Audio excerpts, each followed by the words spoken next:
The year is 2020, schools have just shut down, and I'm pretty excited for Naughty Dog's release of The Last of Us Part 2. Bear in mind I haven't seen any leaks or whatever. Oh dear, when I tell you this game ruined The Last of Us fanbase and Naughty Dog's reputation, it has done some damage. This day for me is when Naughty Dog dug its grave, and it's all thanks to one man, Neil Druckmann. Why did The Last of Us Part 2 divide the fanbase? Well, Joel's death for starters. Is Joel dying a bad thing? No. You say Joel should die in Part 2 simply because of a consequence of his past actions. Or was Joel's death handled in the worst way possible? Oh yeah, absolutely. That's not the reason why I think this game was hated by the fanbase. It's not the sole reason. There's reasons why people hate Neil Druckmann. People don't hate The Last of Us Part 2 for no reason. If the majority of the core fanbase tanked the game's reviews on release, they did it for a reason. So let's start with the manipulative marketing tactics they used for The Last of Us Part 2. This guy was nuking channels with copyright strikes because they were discussing the leaks. And Naughty Dog was basically trying to prevent the full story getting out. Game ends up coming out, leaks are true. Game comes out, the fans nuked the ratings on everything, Google, Metacritic, they were pissed off. See, big old Neil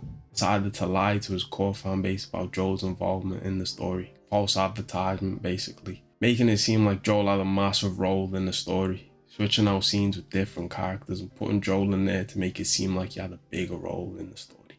Wow, this felt like the biggest rage bait ever. Very low from him. Back to his death though, I don't know why people act as if Joel dying isn't a good reason for people to put this game down. Was it enough for me? No. I wanted to get an actual understanding. I wanted to be fair. But you play as this guy for the whole game in the first one, develop a bond, and he gets killed in a way that makes him look like an amateur. He's a vet that's been surviving for 30 years, hardened by his daughter's death. He's not just gonna walk into an ambush. He still goes out on patrols. And survival is a skill. You don't just become stupid and lose that skill because, oh, we got comfortable for 4 years in Jackson. Like, there were better ways for Abby and Joel to meet. Like, very convenient for them to meet in the middle of a blizzard. You know what I'm saying? But whatever.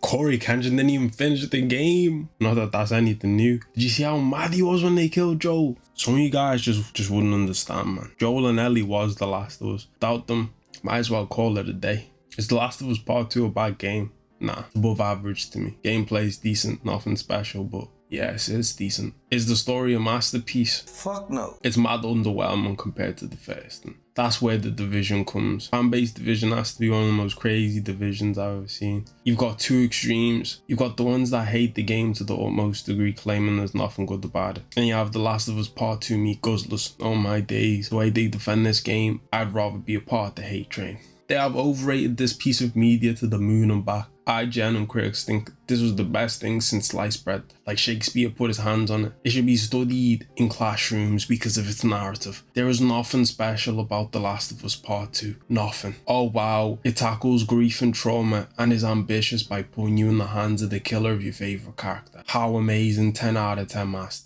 If The Last of Us Part 2 is the best game ever made, we're insulting video games at this point. Don't piss me off. Another reason it divided the fanbase, the story was underwhelming to those that played the first. The revenge plot is mid as fuck, and the funny thing is, you don't even get to have your revenge. I was just trying to spin the block on Abby, but real talk, the main reason as to why the story exists makes me laugh in the first place. You mean to tell me the doctor I killed in the PS4 remastered version got retconned and now is a daughter-in-law? Seriously? Seriously? And don't get me started on Abby too, bro. Like, I don't understand why people are so surprised that the big fans of the first one do not like the sequel. She got shoehorned in after killing Joel, and at the height of the revenge, all momentum stops, and you have to play as her. They try to make you like her. The pacing begins to get awful, like shocking. The game starts to get boring. Like really boring narratively speaking. The structure is all over the place. That scene, yeah, that scene. You mean to tell me you didn't let me play as Joel again? Gave me 10 hours of Abby. Wow. Rockstar knew what they were doing with RDR2. Gave your horse a bad death to my boy Joel. Gave RDR1 fans more time with Marston. The story's manipulation on how Joel is the bad guy as well. It's like all of a sudden they switched up on him. Like the same world that emphasizes Joel's use of violence as a reason as to why him and Tess have survived so long. It gets thrown back in his face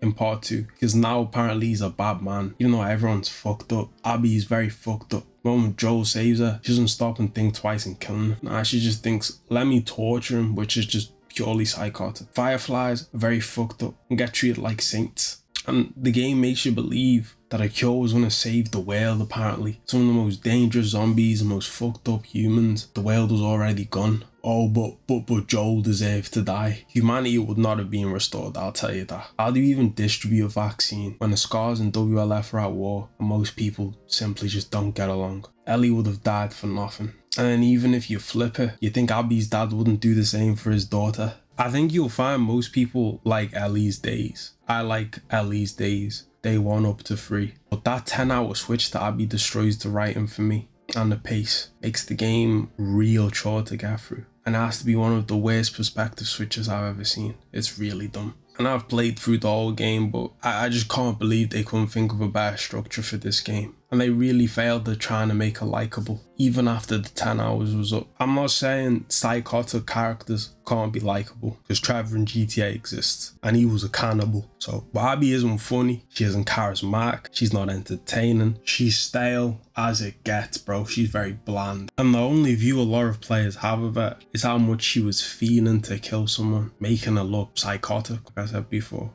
Like, look at the situation she puts herself in. They are very stupid. She goes to Jackson all by herself and runs into a big herd of infected just to get her goal. The game felt like Neil Druckmann was trying to make it as miserable as possible. In the first game, the world was horrible and tragic, but Ellie and Joel were a highlight in such a horrible world. Their connection had a spark. Hell, not just Joel and Ellie, but other characters. I'm telling you, without Joel and Ellie and good character development, the story just turns into another generic post-apocalyptic story, because the game is very character driven. And that's what happened here. There's nothing special about The Last of Us Part 2. Compare humanity collapsing while your daughter dies in your arms to this. A story full of forgettable, boring, throwaway characters. Like, they even almost ruined Ellie at this point. Dina is bland, Jesse is bland, Abby's friends, apart from Owen, bland. That's another problem. Compare these characters to the ones from the first. Bill, Tess, Henry, Sam, list goes on. The impact was diminished.